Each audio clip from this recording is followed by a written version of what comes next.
Bom dia, damas, bom dia, cavalheiros, pessoal do oitavo ano.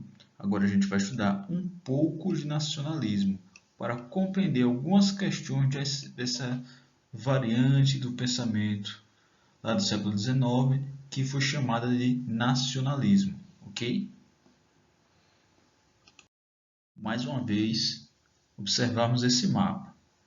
É importante para a ideia de nacionalismo. Vocês vão ver mais em seguida que elas vão ter um grande impacto nesses estados aqui que são fragmentados, né? Na Alemanha e na Itália, ok? É importante também observar que cada nacionalismo, apesar de ter características em comum, em cada nação, em cada país, vai ter sua própria identidade, ok? Então, existe não um nacionalismo, mas nacionalismos, ok? Cada país vai desenvolver o seu, certo? Bom, como a gente já viu, o pensamento ali no século XIX ele é dividido para fins de estudo no oitavo ano em três correntes: liberalismo, o socialismo e o nacionalismo. O socialismo ele é subdividido entre utópico e científico, certo? O nacionalismo ele tem várias subdivisões conforme cada nação, certo? Então vai haver, por exemplo, o pan-germanismo, o pan-eslavismo e assim sucessivamente, ok? Mas vamos lembrar aqui alguns aspectos para ficar mais concreto na nossa mente como diferenciar eles, tá? Primeira situação, a gente lembra que o liberalismo ele concebia um perigo ali, o Estado, como uma ameaça à liberdade, ok? Então ali o Estado era uma ameaça à liberdade e a maneira de a gente preservar essa liberdade seria através da propriedade, ok? Então, a propriedade era uma maneira de preservar a liberdade é uma maneira de preservar a vida. Então, teriam esses três direitos fundamentais que seriam, de algum modo, um influenciaria o outro, a falta de um causaria também a falta de outro, e para combater o liberalismo para combater essa ameaça, que era o Estado, que é que as pessoas tenham direito à propriedade privada e que o Estado seja o menor possível, seja um Estado que interfira o menos possível na vida das pessoas, ainda existente. Porém, que fosse o menor o possível. O socialismo ele vai ver como o maior perigo não o Estado, mas a concentração de propriedade, a própria propriedade em si. E para tanto, essa propriedade aí, que para os socialistas é a razão da desigualdade e a razão do desequilíbrio social, ela deve ser eliminada, ok? Eliminada porque ela causa o desequilíbrio social e esse desequilíbrio social causa uma perda, ameaça à qualidade de vida do trabalhador, ok? Então, para os liberais, a ameaça seria o tamanho do Estado. Para os socialistas, a ameaça seria a concentração de propriedade nas mãos de algumas pessoas. E para os nacionalistas, o que seria essa ameaça? Qual o problema? Qual o perigo assim imediato que a gente deve resolver? Bom, para os nacionalistas, o perigo não é nem o Estado, o perigo também não é a propriedade. O perigo é a outra nação.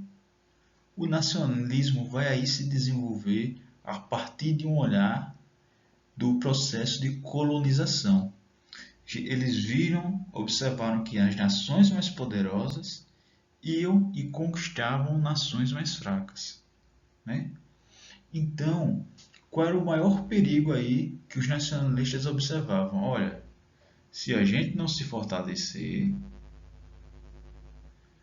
outra nação vai chegar aqui, vai colonizar a gente, vai chegar aqui e vai conquistar a gente. Então, nós precisamos nos unir e fazer uma nação forte. Nesse sentido, a nação forte, em geral, também era acompanhada de um Estado forte e interventor, ok? Porém, ela não negligenciava a perspectiva da propriedade privada, não necessariamente, pelo menos, ok? Então, tanto permitia um Estado forte quanto a propriedade privada.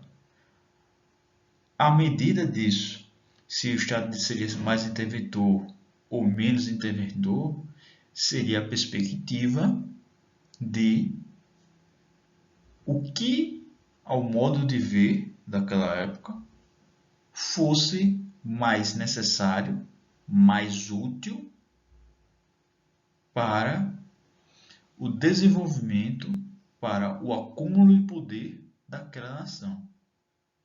Então, enquanto o liberalismo queria diminuir o Estado para preservar a liberdade dos seus cidadãos, enquanto o socialismo queria eliminar a propriedade privada para diminuir a desigualdade social, que também era uma ameaça para a população, o nacionalismo queria fortalecer a sua nação para que os outros estados não fossem ameaça para a sua população, ok? Isso, a grosso modo. Vamos observar alguns detalhes sobre o nacionalismo. Existiram diversos pensadores naquela época, diversos filósofos. Muitos deles influenciaram algumas perspectivas de nacionalismo. Dentre alguns filósofos que influenciaram as perspectivas de nacionalismo, existia um filósofo chamado Hegel. Hegel foi um filósofo alemão. Como a gente viu lá no mapa, a Alemanha não existia ainda. O que existiam eram diversos estados fragmentados.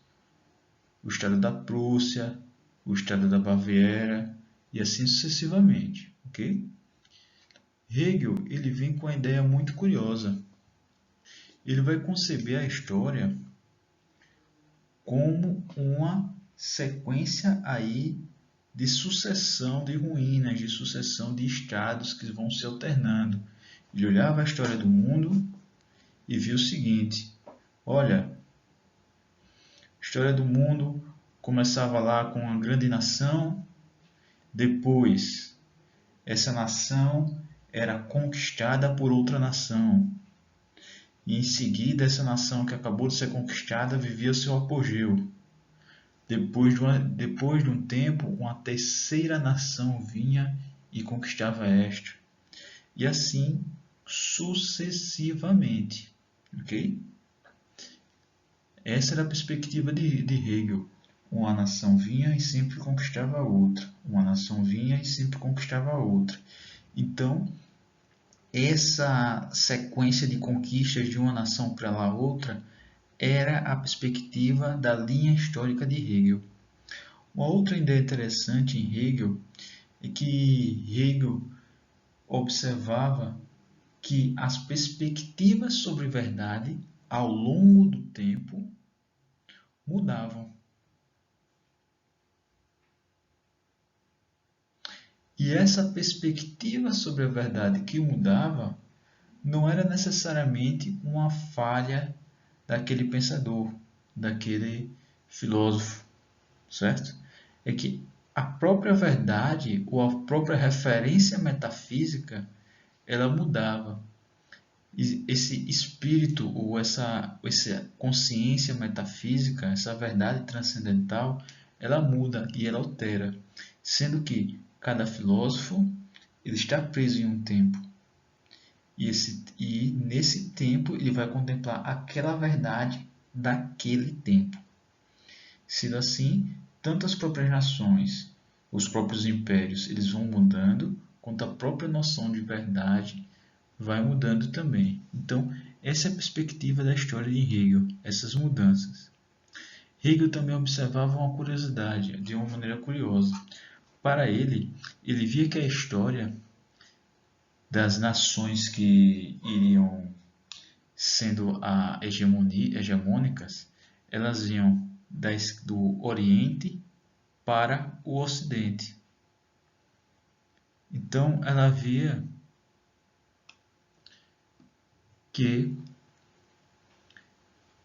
na próxima sequência, provavelmente seria um povo um pouco mais a Oriente que o Império Romano. Ou seja, ali, para alguns, ele dizia que era, para a interpretação de alguns, ele dizia que o próximo povo a ser a grande potência seria os povos germânicos, ok? Pois bem, então a gente tem essa perspectiva do espírito absoluto que vai se modificar ao longo do tempo, certo? Esse espírito absoluto não é necessariamente um ser espiritual, mas uma consciência espiritual, metafísica, que se modifica, ok? Existia a perspectiva da dialética em Hegel, que é o que? A nova verdade, né? A antítese, sempre vai sobrepor a antiga verdade, que era a tese, ok? Então, a antítese sempre vai sobrepor a tese. Da mesma forma que um império novo, que vai ser poderoso, sempre ali vai, em um dado momento, conseguir conquistar aquele império antigo, que era o antigo império hegemônico. Okay? Sempre vai haver um momento do declínio do império hegemônico para surgir um novo império. Ok?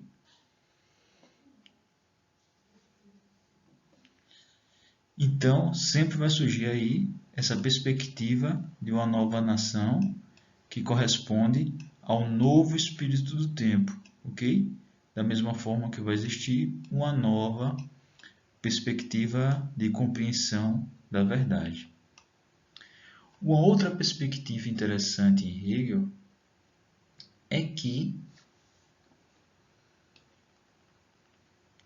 o Estado, quando ele está bem equilibrado, isso pode variar conforme a perspectiva, né, do tempo, ok? A verdade aqui do tempo e do espírito absoluto. Ele funciona de maneira perfeita. Okay? Então o Estado ele pode sim funcionar de maneira perfeita. Basta ele estar bem equilibrado, ou seja, estar em correspondência com a nova verdade, com a verdade do tempo, ou seja, em correspondência com essa fase do espírito absoluto. Pois bem, Hegel era alemão, a Alemanha naquela época, no final do século XIX, início do século XX, bebeu muito da filosofia de Hegel e Hegel e a Alemanha também eram um polo cultural. Ou seja, muitos estudiosos de outros países iam para a Alemanha para estudar. Okay? Então essa ideia influenciou muitos nacionalismos. Mas para essa aula a gente vai pegar apenas o exemplo do pan-germanismo. Okay? Na prática, quais são as características de todas essas filosofias? O que na prática isso significa? O que a gente pode identificar ali de concreto? Primeiro, a perspectiva da unificação. E segundo, a perspectiva de desenvolver para sobressair-se, certo? A gente unifica o povo e tenta transformar aquele povo na nação mais importante da região ou do mundo, ok?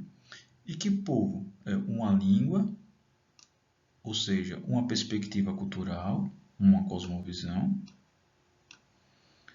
um povo e uma terra, ok?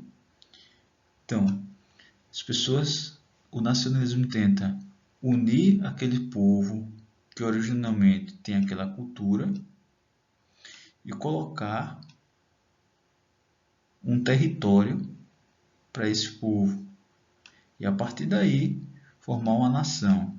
Na perspectiva dele, essa nação deve formar um Estado e esse Estado-nação deve ser o mais poderoso e deve ser o mais influente do mundo. Agora, deve ser ali a nação que está em conformidade com o Espírito Absoluto e ser a nova nação predominante. Isso vai influenciar, por exemplo, a Alemanha, mais especificamente o Estado prussiano. Quando a gente vai ver na próxima aula a unificação dos povos alemães, a gente vai ver diversos exemplos disso, ok?